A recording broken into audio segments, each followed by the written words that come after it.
بسم الله الرحمن الرحيم. السلام عليكم ورحمة الله وبركاته. Uh, I am Muhammad Ali Al Sheikh from AI Hackathon in Project Management team, a species of Project Management Association. We are welcoming Dr.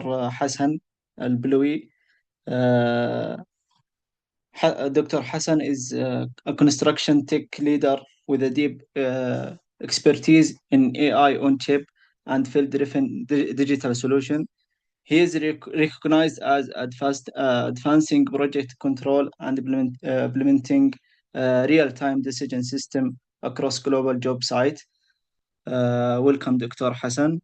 I will leave the floor to you, Dr. Hassan. Thank you very much, Mohammed, and the team from GPMF for this opportunity. This is actually a very interesting time to be part of leading the change in this industry. What we're going to be doing today is we're going to go over a few slides, and then we open the floor for questions. The idea here is that at this hackathon, we're incentivizing everyone to join us in trying to solve some of these challenges. I believe this is the best time ever for business experts and others to be part of the solution, just because it's now easier to build stuff than I would say a year ago. With that in mind, let me share my screen and start the presentation.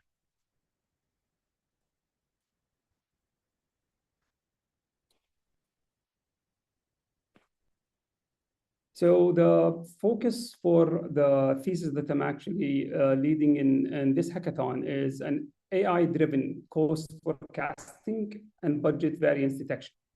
And in this presentation, I'll try to cover why and some of the ideas to kind of discuss, hopefully with some of the questionnaires. And it's not limited to these solutions, but it could be more.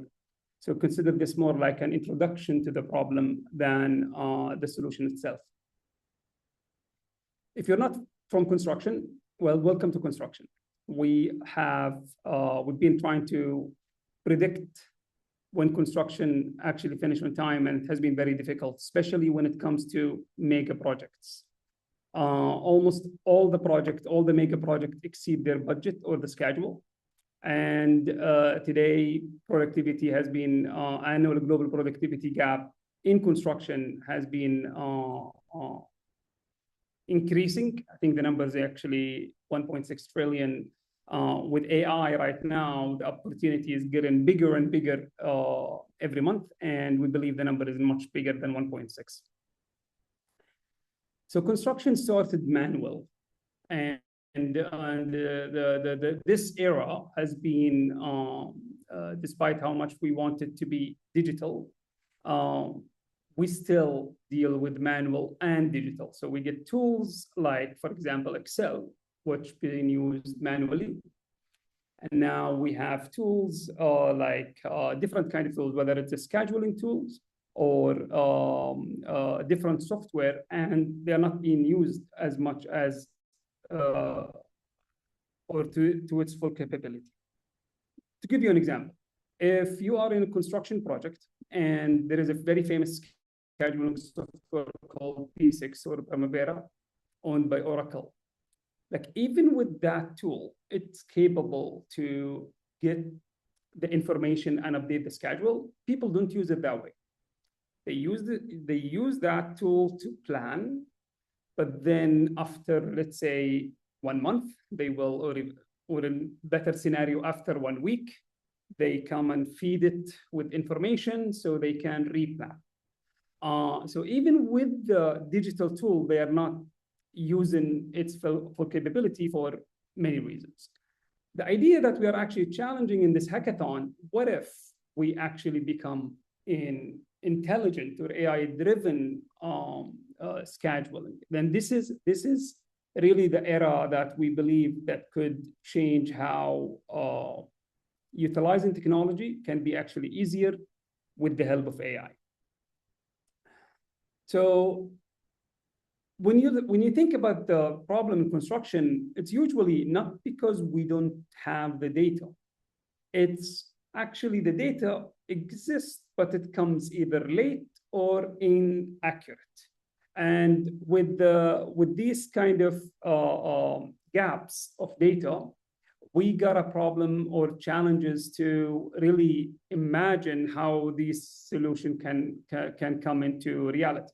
So when we look at the project manager of the future, the goal is to have less time to look for updates because you have access to real-time data.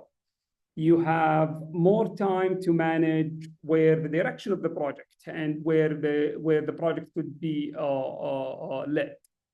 You have AI-supported decision. This is where AI can actually help process this massive amount of data that comes in real time and can be guided with experts to drive more options to build the project. And the goal becomes that the project manager thinks strategically more than dealing, or what I like to call it, the PM. Usually, if you go to any mega project, the project manager usually is screaming at someone. And we, at Wake Up, we're trying to help people to scream at the right people. We're trying. Now, why cost overrun are detected too late? The problem is data comes late, and there's so much data that comes. And when it make it to the let's say the software or the digital world to be processed by that time, it becomes very late, or basically it becomes like obsolete. It doesn't represent the reality. And when these kind of some of the issues we can resolve and some of the issues we cannot really address. So for example, even if we equip the team with the tool to get the latest updates, sometimes you end up with a process that actually makes the process even delayed because of how the cycle is going through. And this is an example where a progress is slowing down, let's say in zone 3. The subcontractor claims get overrun, he get paid late, and by that time, by the monthly report, whether the owner or the project manager sees these delays, it actually reduce the speed of the contractor to go back to work on the next job because of the delay that happened on the process. We imagine a future where AI closes this gap, not because it generates a lot of reports, but detecting these barriers in real time and then try to kind of identify what can we do here. In construction, the beauty of it is it's never about how to teach the expert how to solve the problem. It's just highlighting the problem to the decision maker, usually solve the problem. In fact, 80% of the problem is just knowing about it in the right time. And this is what we believe AI can help with the support of sensors and real-time data. So basically, when we look at the data landscape, there is a lot of data already exists in the project. We have schedules in like Primavera and Microsoft Schedule and others. We have structured data. We have bill of quantity, material, procurement, WIR. Like there is a ton of data available. And if you look at any of the project that Wake Up is managing, we collect tons of data. And the challenge has been like, okay, if I have all this information, how can I actually predict and drive the most important decision that will help reduce the cost and reduce the time delay? And the funny thing is, you'll always see 3 values connected to each other: delays, cost, and safety. So if you deliver the project faster, you will deliver it cheaper and you'll deliver it safer, because the construction is a very risky business. And being on the site is the most riskiest thing. So reducing the number of people on the site is the best thing we can do to improve safety. reducing number of people, it actually means less cost. And if we can do the optimal plan for how many resources we need on the site, it means safer, cheaper, and faster. And that's how you can think of improving any of those three usually affect the others. So if you think about, here is some of like the ideas. We're not basically dictating what direction this hackathon or these solutions, just think of them as a brain teasers. If we can estimate what's happening from the past of the data, that's amazing. That's actually might actually helpful. Like a project can, let's say a tool can look at the history of the similar project and use it for estimating a new project faster. You can also think of it like, can we forecast faster or earlier, in the sense of like, if I have a progress today, can I forecast when are we going to finish, or be able to detect if we need more money, if we're going to basically hit the budget at the time, or are we going to be delayed? Parsing contracts, that's also another thing.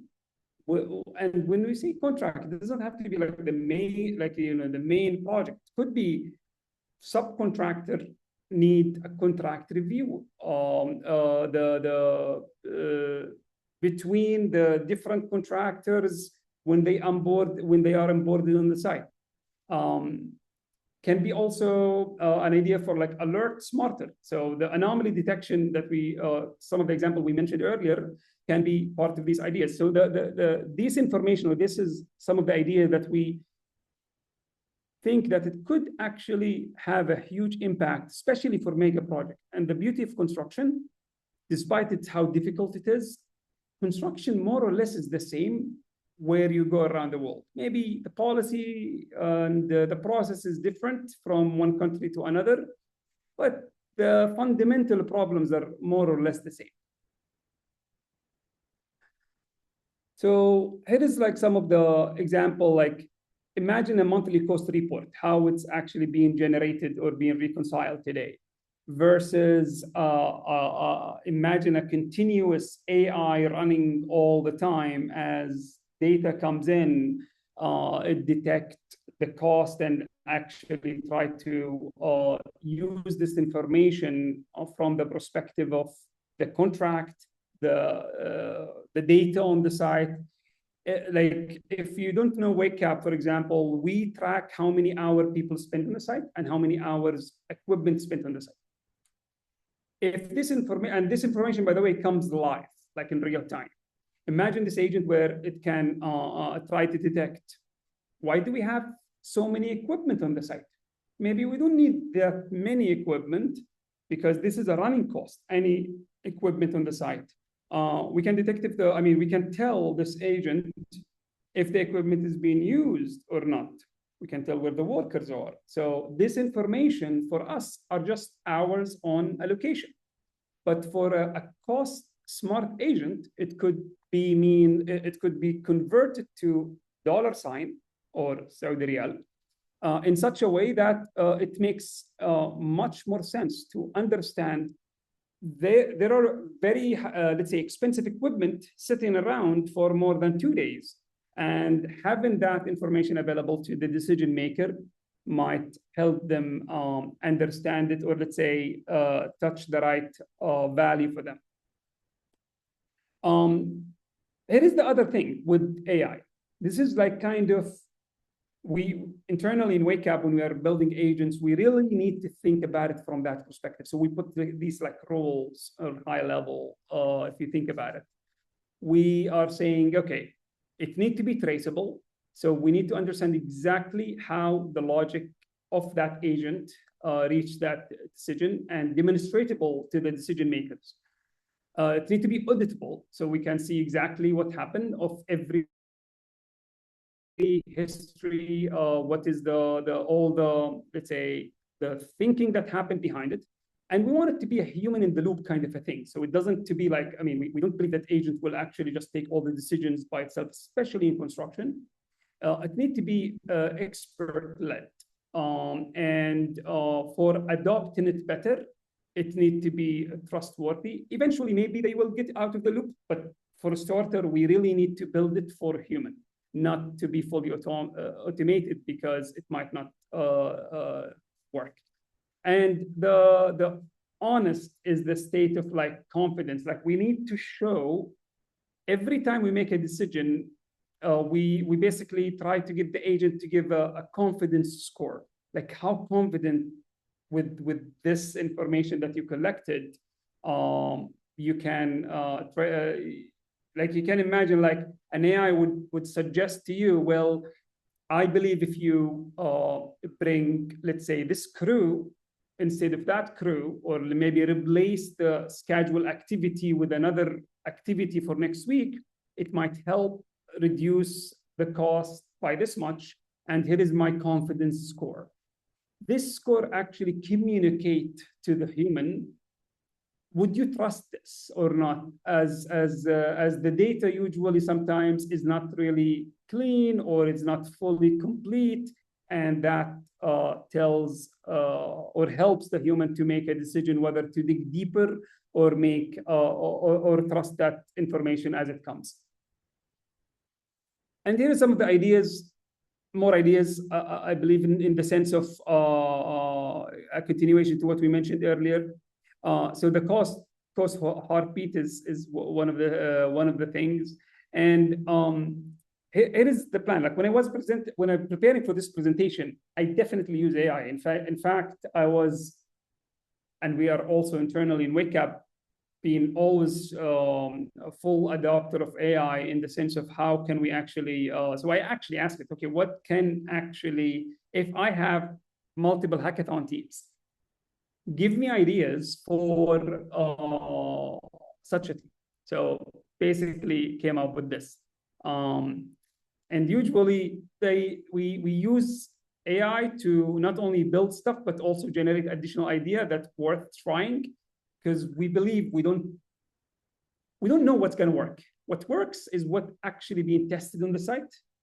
And we got a lot of interesting use cases that we never discovered until we tried them on the site to be, I would say, very useful, or let's say very practical. So this is some of the ideas: the cost heartbeat, change order intelligence, and predictive budget alerts, parametric estimator. This is, I think, the idea of like, oh, for this project, can we actually estimate how much it's going to cost and how predictable it is to build it at this time? Sorry, with this budget in this region. The Y engine. This is interesting. Basically, when you have tons of data, like we do, the Y engine might be really interesting. It's like to really understand why did we have, or basically, why didn't we plan correctly on this? Like what kind of information that if we have before this project, we could have planned it better? Is it like weather information? Is it like information? Is it a change from the owner? Is it something that could have been, was available or wasn't available? I think this is going to be really interesting to look at, especially that we have so many completed projects. Like we have the plan before the start. We have the plan being updated during the project. And then we have, the project finished, the actual. So if somebody wanted to like look at the history, and they call it usually back testing, you go back and you test what kind of information we had that could have give us a much more predictable result. That could be interesting because you can use it later on for your new project. So the idea that we're looking for is like from our criteria is we try to like really focus the scope in I call it a single problem as much as possible. Like you want to focus on a pain point. And the reason for that is when we think about pain is it's easier for you to validate the pain. Kind of easier, because the idea is let's say you build up, let's say the Y engine, for example. If we just kept it like big, it becomes really hard. Like you can actually imagine hundreds of scenarios. But if you say, look, I want to build this to solve the pain for a project manager who would like to understand why this, let's say, RFI, or let's say this payment certificate charged this much. It could be because of the number of workers, the number of equipment. It could be like different kind of information, or it could be different pain, like, oh, the why for the whole project. Now, in these two scenarios, you're trying to identify a real pain. Is it like really something that is painful in such a way that someone will actually pay for it and it solve the problem? And we found from our experience in dealing with construction and building a lot of ideas is, if you validated the pain, this helps you or ground you to think about the problem. So not only the scope is really important, we'll try to use real data. So here is what we will try to actually get you access to, because you can build simulated data all you want, but when it comes to reality, like when you actually try to test it with real data, a lot of assumptions becomes available. For example, real data means wrong data. What do I mean? Sometimes the data we get after the project, it doesn't represent the real actual data. So there is the real data and there is whether this data is accurate or not. When you're building your idea or agent in this hackathon, or even in your own startup, you really want to think of using actual data, because you have to deal with the problem that comes with the data. It could be like cleaning the data, verifying the data, identifying like how, what to do. So having real data is very important.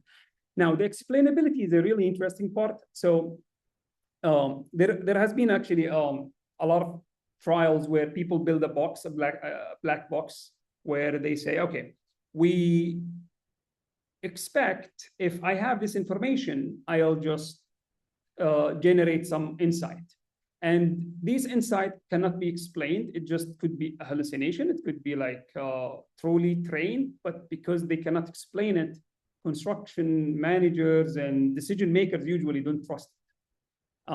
And we have an experience with various companies that actually tried different, let's say, machine learning algorithm that basically considered more or less like a black box versus a deterministic algorithm, meaning like you give me these parameters, I get this answer. And those actually, despite maybe the black box is much smarter, they couldn't trust it. Even if you give them correct information, they wouldn't trust it as much as, oh, but this tool is much more easier to work with, because look, if I increase the number of people or increase the number of workers, I can see the new schedule that comes from this project. Where in this tool, it just suggested something, but I cannot really know how it came to this conclusion. It claims that, oh, it goes back to the history, but again, it's one of those things, like explainability, it's important, because if you just cannot explain it, it might be really hard to sell it and to verify it works in the short term and the long term. The 60-second story is, so if you did everything right, or if you focus on the pain point, if you make it explain, this makes it very easy to actually, well, kind of easy, or easier to pitch this in 60 seconds. So the idea is like, try to pitch your pain point, how you would like to track it, and what kind of data you would be really looking for to tackle this problem. So we believe this is the future of the project. It's not like really managing spreadsheet or even software.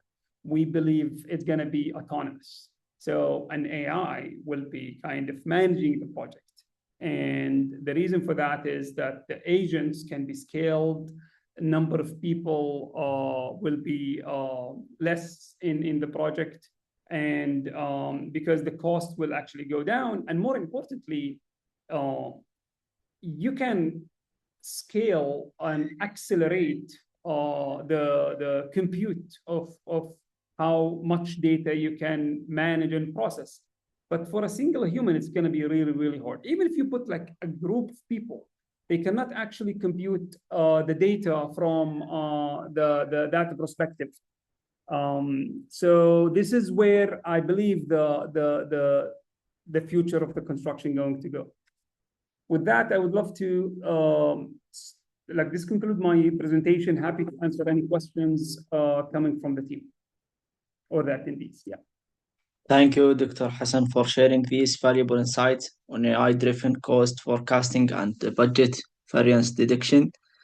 This was truly an insightful and forward-looking session. Now we'd like to open the floor for question.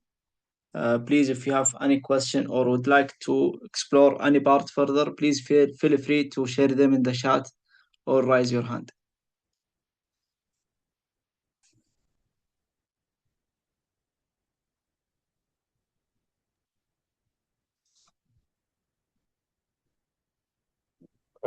طيب دكتور حسن, thank you very much for the fruitful and the useful presentation. Really appreciated. طب, do you have any example, if you can take us to one example from any AI tool so we can see any example, no problem. If we can see live.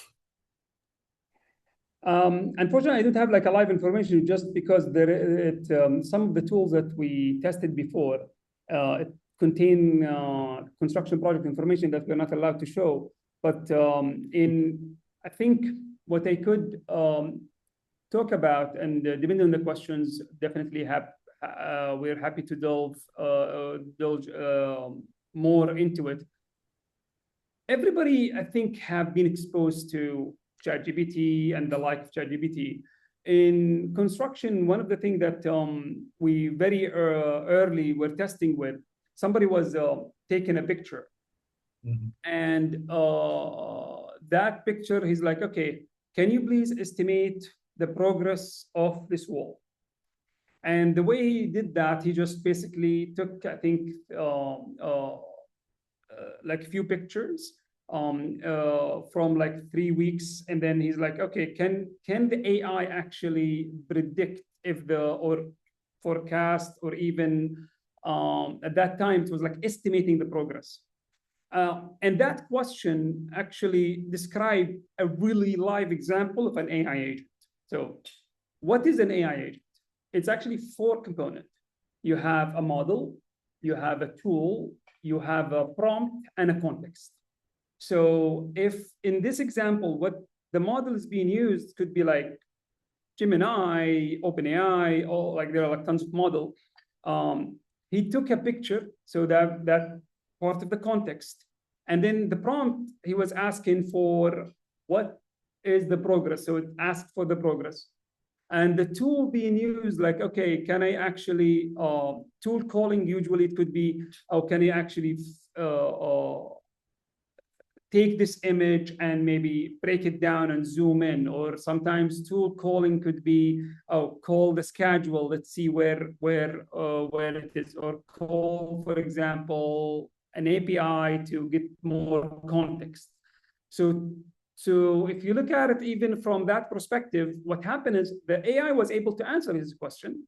It says, well, it seems the last 3 weeks you have been working on let's say in building a wall, looking at all the steps from building the wall all the way to the painting and finishing the job. And the challenge was for that person when he was trying, okay, can I actually tell if with a picture if the progress is done or not? But that wasn't enough, not because the AI couldn't do it. It was the missing context. Like even if you give it to a human, which is a really good equivalent when you think about building an agent, if this information given to a human, would that, an expert human, let's say, would that person able to answer that question or not? It's exactly the same thing.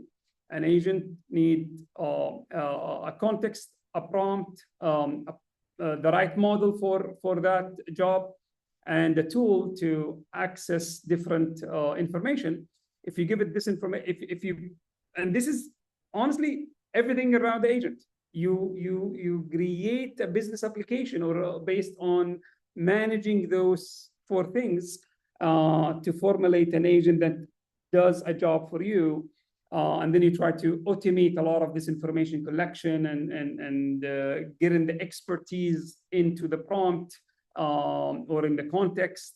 And that basically, I would say, was interesting case when one of our team actually was working on this, and he built that tool. And this is what I expect a lot of the tools that already available in the market is addressing a pain point. What's usually missing is people don't know what the problem they are solving, and they get lost on terms of, are we the same picture? You can actually ask for quality, you can ask for safety, you can ask for progress. So if the problem is not well defined, the AI could actually get lost, and people lose trust on the quality of the information that we collect. But the minute you actually define the pain point, like, in this AI, we're using it to only capture the progress or estimate the progress. Can we tell it's 50%, 70%? Well, it depends on the role of credit. How is it defined in this project?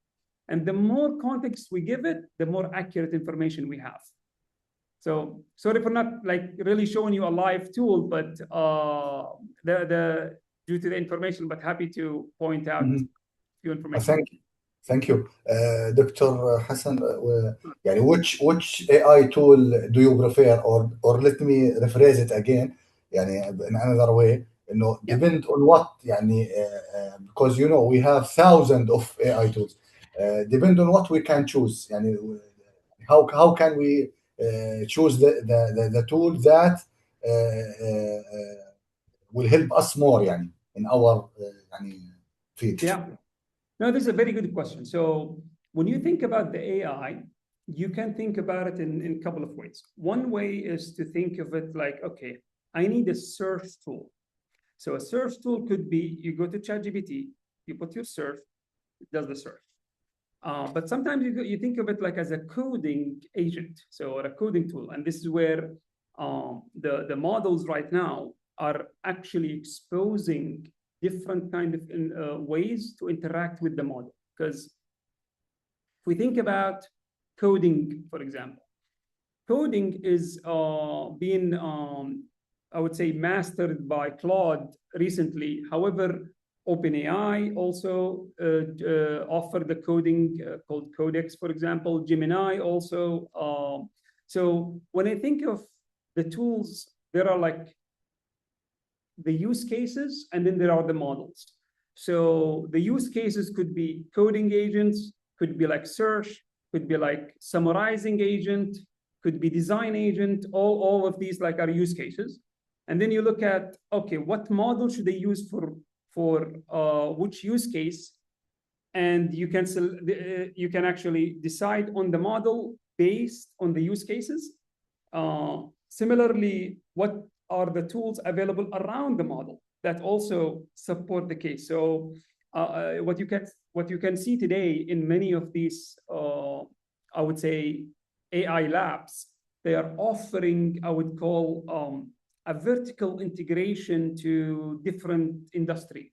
You have the coding, Claude started with it, and then they basically use that agent to help them build other products.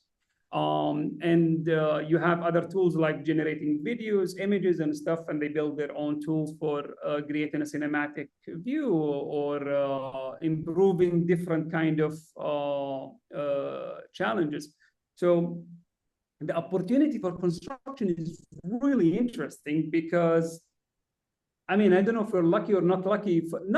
Construction is not very attractive to so many, I would say, industry. People like to do other things, which makes it really unique. If you have an idea and you're looking for building it, I would suggest go to Claude to build it. Then use other models to, I would say, use it to maybe generate images or summarize. If you have a contract and you want to summarize that contract, you don't have to use Claude to summarize that contract. Use Claude to build the tools that can summarize the contract using a different model.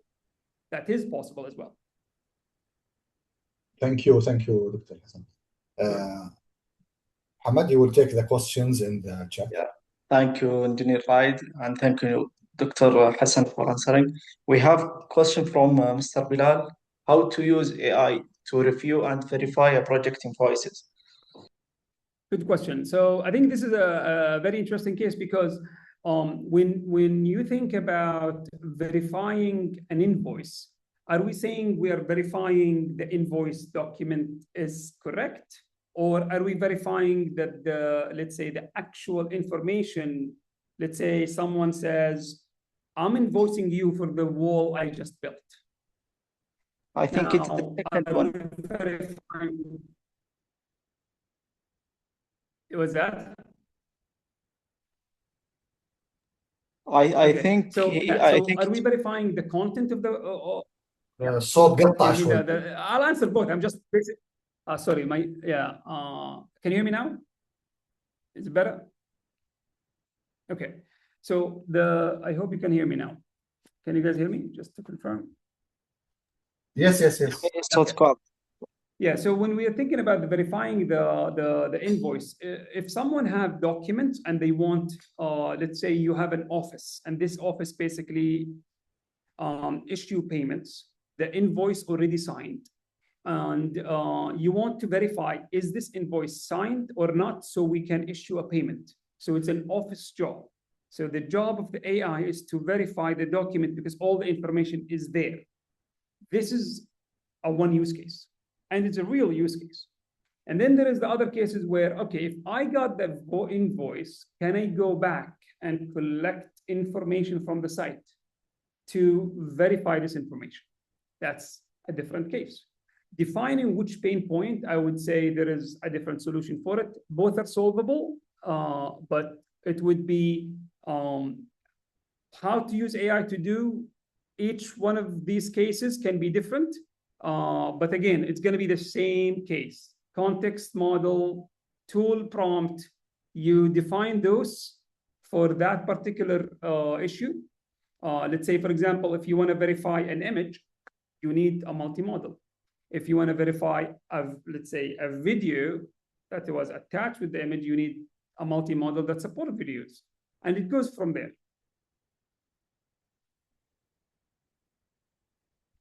Do we have a next? I think I see other questions as well. In that. Yes, Doctor. Siham, she's asking, how can the margin of error be managed in these tools? Good question. I actually believe the margin of error is something that we should be able to identify, meaning if we know that we are not sure about, let's take a simple example. I want to know how many hours people spend on the site. So we have, for example, a GPS location, or we use sometimes a non-GPS location in Wake Up. Now, if I know that, okay, there is a radius, and you can see it in your mobile sometimes when you open your mobile, you see like this blue circle. This is a good example of a margin of error. Like if I have a tool that tells me where the worker is on the site, and this information, I want to use it for my decision, I need to know that this tool needs to tell me what is the error margin. And if the data doesn't have the error margin, we have to ask for it, because how can I actually make a decision without that? Then what you would continue using from that is that these error, sometimes you use it for the sake of verifying the information, but you want to give it the benefit of the doubt. For example, if the worker was tracked to be on that location, but they only track them, let's say, every 1 minute or every half an hour, depend on the the sample of the data. If it was only half an hour, and every half an hour I'm getting information, do we give them the hour or not? That's also a margin of error. How do we handle that? Your job as you're building this agent, make those configurable. Like, don't take these decisions. You actually don't need to make this decision. All you need is to make them configurable for the business user to decide, okay, should we round up the, let's say, the hour? Should we basically assume if it's, let's say, positioning accuracy within, let's say, 10 meters? Are we okay with that? Or do we need to be more like graceful, like, oh, no, make it 20 meters or 30 meters? So these margin of errors in estimating, it depends on the data source. It depends on, like a human would do, if I saw the progress of the wall. Is it completely done? Yeah, maybe it's done, but maybe I cannot like really make a judgment to say the quality of the work is completely done from an image. I need maybe a test to test the wall or the concrete that was used in making that wall was certified or not according to the test procedure. So these margin of errors, you wanted to make it configurable. The model, you can actually prompt the model to give an estimate of its decision. Like, how confident are you in making those decisions, and expose this information to the end user. That would be my recommendation. Thank you, Doctor. Andrew has a question about should the professional to be concerned about potential job displacement, or do you see AI is a tool to enhance their roles?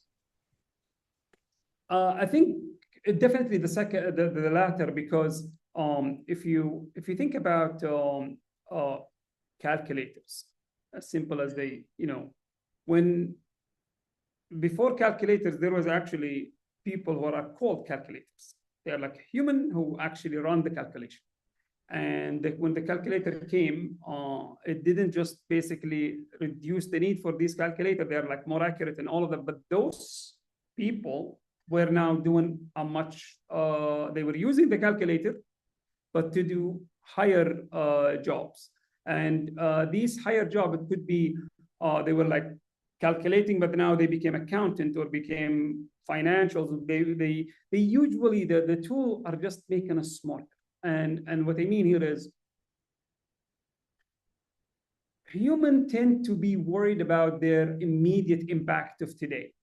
But what I found interesting, even in how we are managing our business, is that there will always be people who are worried about their job, which is normal. But the industry reaction to this could go two ways.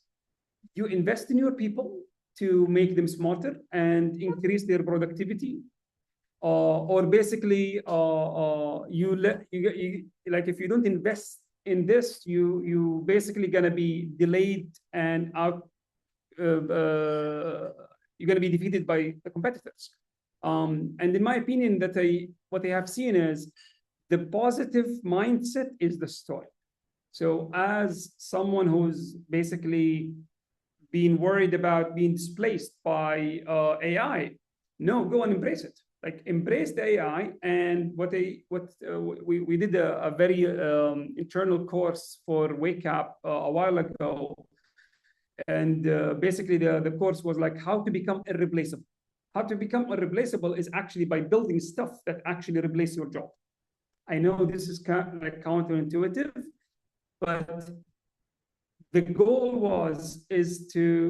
what is the best thing you can do to improve the efficiency of our, let's say, work? You're hired to do something.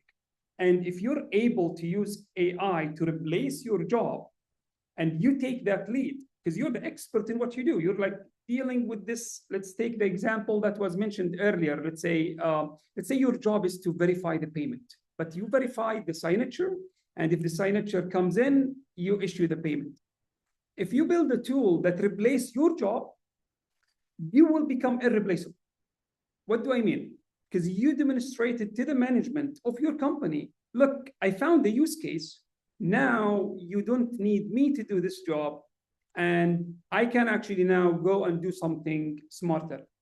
If the company sees it like, oh, I'm sorry, we don't need you anymore, you can leave. This is the wrong mentality. In fact, I would be surprised they will actually let you go, because you're irreplaceable. You're the person who actually demonstrated not only saving them cost, but also if I put you in another position, you will be able to do the same. You'll take the AI, utilize it to replace, let's say, the need of the need for another role. So this is my take into this. Thank you, Dr. Hassan. And we'll take two more questions. Ayman, he's asking, are there real-world examples of AI reducing delays and cost overrun construction?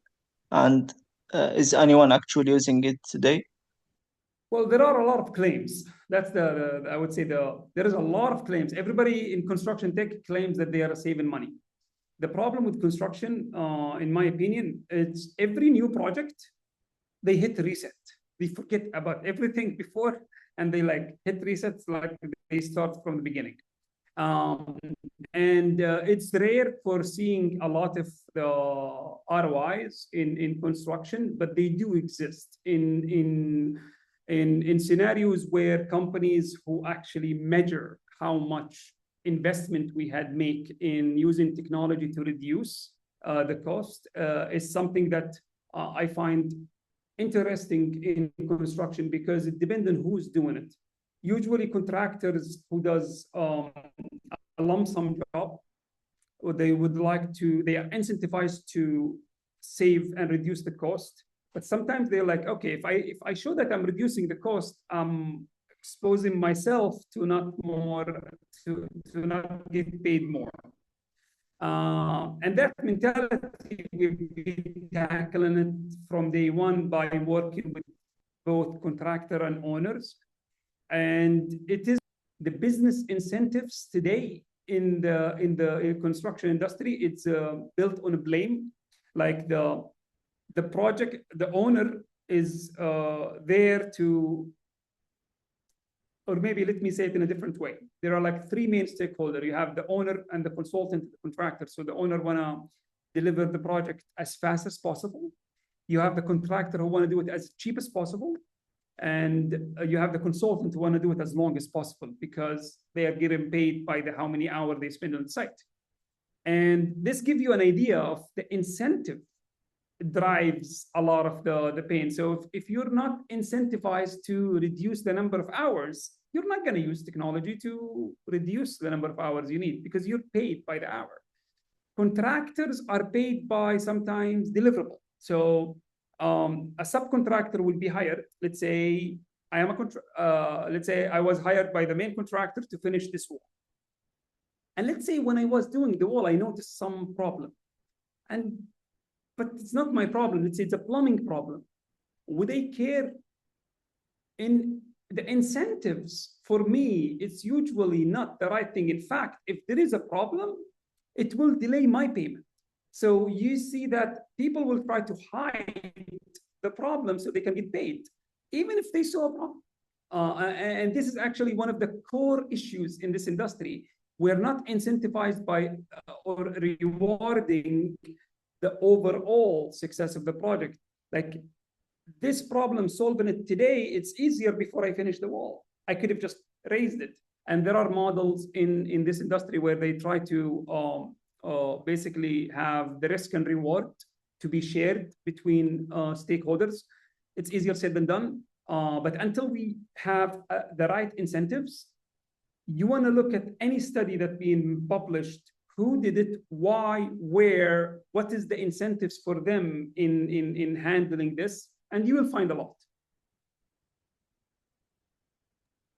Thank you, Doctor. We have a question related to the inaccuracy of cost estimation that has been planned initially for a project is not right, since sometimes a complex or new type of project can be estimated inaccurate.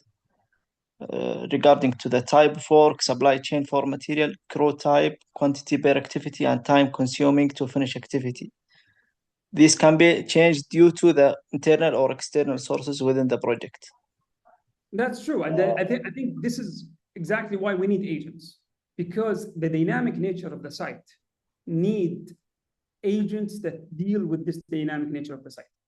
So when things are changing on the site, you want an agent that actually get fed with this information, and they could change all the time for different reasons. Maybe the crew is not available today, or the equipment broke, or you need a different type of equipment. All this information, when it happens, you need an agent that can actually help give you the best guess or for the best decision moving forward. Now, the accurate estimation always can be measured by the plan versus actual versus real. So what I mean here is you estimate using the plan, using the information that you had, let's say, last week. And then that week actually happened. During that week, you will have a better information. And you might be able to plan better every day because you are getting accurate data every day. Like, oh, we are supposed to finish 100 meters by the end of the week. The first day, we only finished 2 meters. Okay, can we actually replan? Can we actually figure out what did we go wrong? What did we get wrong in the first plan? And the faster we have in terms of the feedback, I believe it will handle that estimation error that we are having, in my opinion. Thank you, Doctor.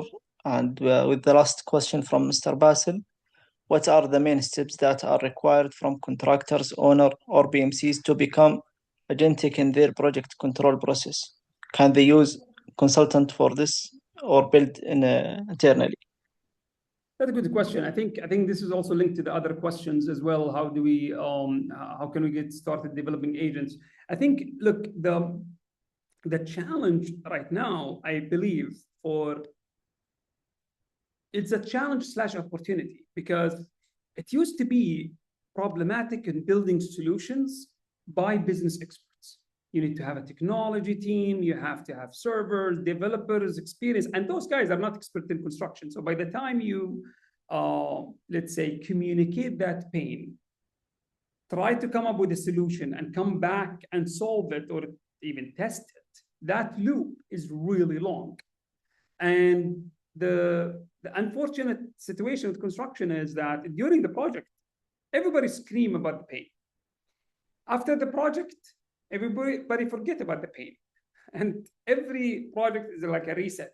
There are like a few companies who are actually trying to communicate that pain, try to come up with a solution, and then they test it in the next project. And what AI have done in the past couple of, I would say, even not even years, months, make it easier, and it's getting easier and easier every day on adopting agents or even developing agents. There was an announcement yesterday from Claude that says, oh, you want to build an agent? Just tell us what kind of agent you want, and we will build it for you, and we'll offer it for you. So this is coming. It's a reality right now that you can build agents easily. Now, back to Basil's question about who should do that, who is going to make money out of this. And in my opinion, it's who's going to basically be hurt from this, or who's going to lose money because of this, and then forecast their pain point in such a way that they can either take the lead in pushing and using agents, or they will be replaced. Because if, let's say, a contractor starts using agent, and let's say this contractor X started using agent to, let's say, optimize their crews, for example. I bet you within the first project, everybody will know. And owners will like, oh, that's actually amazing. Can we actually use it in the other project? So the contractor who actually came up with that solution, the other contractor will start either building something similar or work with that contractor to use the same tool. And it propagates like viral solution. If an owner came up with a solution, Usually the other owner will also do it. The contractor who worked on that project will actually use it. And this is, I believe, the beauty of construction. It doesn't matter where you build a solution. You always get the opportunity to ship it elsewhere if it's truly solved a real problem. If it solves a local problem, let's say just in Saudi, that's fine. It will actually, you want to make sure, okay, do we have a big market or not? I was in New York last week, and we did a hackathon with the Construction Tech Alliance. And one of the solution was interesting. I'm sorry, not the solution, the pain point. The pain point was really interesting. They were actually building a solution to see how many hours of the day or even of the year a specific apartment in New York get sun during the year. And I was like, okay, that's really interesting. Why are we doing this? Because in New York, there is like so many high rises. And when you buy an apartment, you want to know how many hours you get the sun. Because the more the hours you get the sun, the more expensive the apartment becomes. And if you come to Saudi and try to know how many hours you spend in the sun, well, 100%. We get sun all the time. But we didn't have like that problem. But that said, this is give you how interesting this industry is. It's full of problems, and it doesn't matter where you start the problem. You start the pain point, and then you can actually try to think of how to scale it. Who else have high rises and suffering from the same problems? Could be, Singapore, Hong Kong, all these areas have the same exact problem in New York. In New York itself is big enough to pay for this solution. So that's how that's my take into these problems. Thank you, Doctor, and thank you everyone for your question and engagement. A special thank again to you, Dr. Hassan, for this insightful session and for sharing practical perspective on leveraging AI in the project cost management. We appreciate your time and wish you having a great day.